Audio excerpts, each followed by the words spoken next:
तुम्ही कर्जमाफी करत असताना त्याच्यामध्ये काय कंडिशन्स टाकताय, काय त्याच्यामध्ये तुम्ही टर्म्स अँड कंडिशन्स टाकताय हे फार महत्त्वाचं आहे.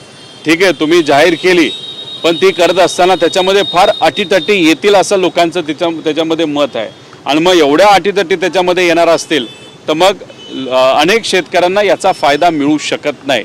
रेग्युलर शेतकऱ्यांना जे रेग्युलर कर्ज भरतात त्यांना 50,000 देणार असं बोललं जातं, ते स्वागत करण्यासारखं आहे. त्याच्यात काय वाढ होईल का हे सरकारने विचार करावा. आणि याच्यामध्ये लोक शेतकरी खास करून मोठ्या प्रमाणात अडचणीत आहे. आणि महत्त्वाची गोष्ट काय, पाऊस कमी होण्याची शक्यता आहे. त्यामुळे गेल्या काळामध्ये पिकाला भाव नसल्यामुळे शेतकरी जो आधीच अडचणीत आला आहे तो आता पाऊस नसल्यामुळे, पाणी नसल्यामुळे अजून अडचणीत येणार आहे.